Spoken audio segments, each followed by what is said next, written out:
Good afternoon students.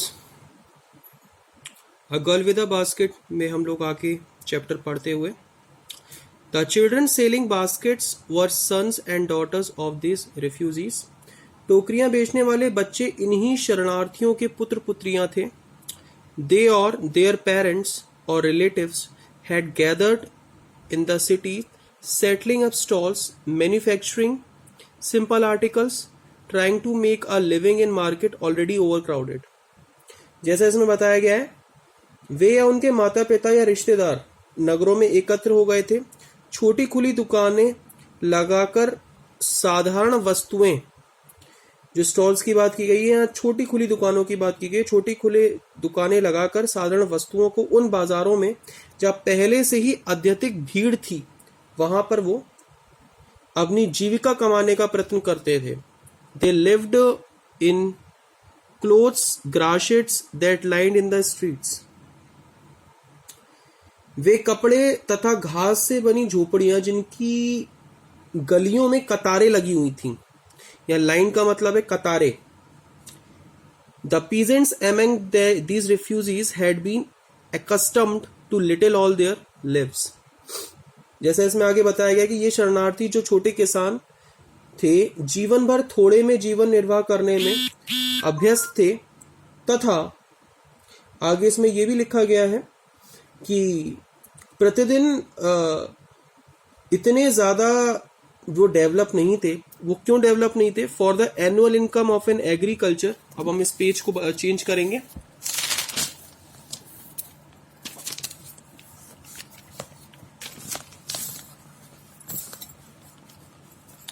Agriculture families does not on the average exceed $100 a year, क्योंकि उनकी वार्षिक औसत आमदनी में पूरे साल में $100 से अधिक नहीं होती थी। The average unskilled labor make 30 cents a day or less than $2 a week। जैसा इसमें बताया गया कि दिन में लगभग वो साधारण जो अकुशल मजदूर थे वो रोज लगभग 3 सेंट या फिर एक हफ्ते में लगभग $2 से कम कमा पाते थे। There is 1 meal a day, और दिन में एक ही समय का खाना खा पाते थे, जिसमें एक onion, a piece of bread, a bowl of pulses with milk, perhaps a bit of goat चीज।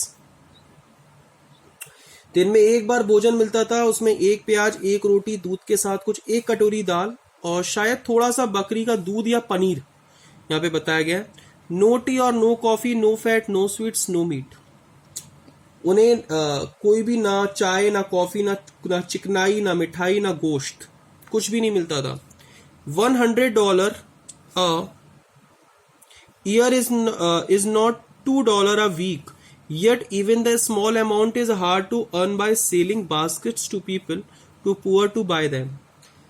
जैसा इसमें बताया गया है कि फिर भी इतना थोड़ा सा धन उन लोगों को टोकरियां बेचकर नहीं कमाया जा सकता था जो स्वयं इतने गरीब हैं और टोकरियां नहीं खरीद सकते। That no doubt is the reason these little children descended on me like locust। और इसी वजह से ही जो छोटे बच्चे थे मेरे ऊपर टिड्डियों की भांति टूट पड़े। या लोकस्ट का मतलब होता है टिड्डियां, जो टिड्डे होते हैं उनको लिखा गया। I an American was doubtless the most promising market they had seen.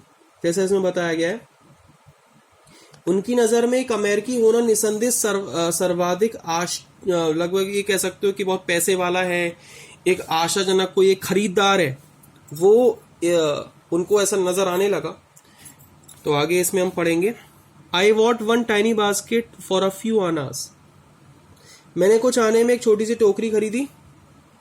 Another fruit basket for bit more, और थोड़े से अधिक पैसों में फलों की एक दूसरी टोकरी। A beautiful waste paper basket for a rupee, $1 में कुछ रद्दी कागज डालने के लिए एक सुंदर सी टोकरी खरीदी। A lovely swing basket for a rupee, और आगे से बताया गया है कि $1 में एक सिलाई के सामान की टोकरी। A few fans for an anna of two a pieces, और 1 या 2 आना के प्रत्येक में कुछ मैंने पंखे खरीदे। My arms were filled and I had spent not 50 cents.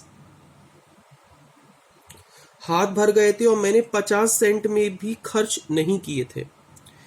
The children passed in, बच्चे अपने जो उनके पास सामान था उसकी जोर जोर से आवाज लगाकर मेरे आसपास घूम रहे थे, shouting at their wares. I was a prisoner, मुझे चारों ओर से घेर लिया तो मुझे एक कैदी सा महसूस होने लगा। Completely surrounded, unable to move, और आगे बढ़ने में मैं एक कैदी की तरह असमर्थ था क्योंकि मैं जरा सा भी आगे नहीं बढ़ पा रहा था। आगे इसमें लिखा हुआ है, the most diligent aggressive vendor was a beautiful girl of 9 right in front of me. एक बहुत ही मुश्किल से परिश्रम करते हुए एक 9 साल की एक सुंदर सी लड़की थी जो मेरे आके सामने खड़ी हुई थी। She had a lovely basket with handle, उसके पास एक मूठ वाली एक सुंदर सी टोकरी थी। मूठ मतलब जो हाथों से पकड़ते हैं उसे मूठ कहा जाता है। तो and she wanted $1.50 for it, about 30 cents. लगभग वो ये चाहती थी कि वह ₹1.50 लगभग 30 सेंट चाहती थी। तो शी वॉज अर्नस्ट प्लीडर, वे बहुत जोर देकर अपनी बात कहने वाली थी। There were tears in her eyes, उसकी आंखों में एक करुणा का भाव था, बहुत आंसू थे।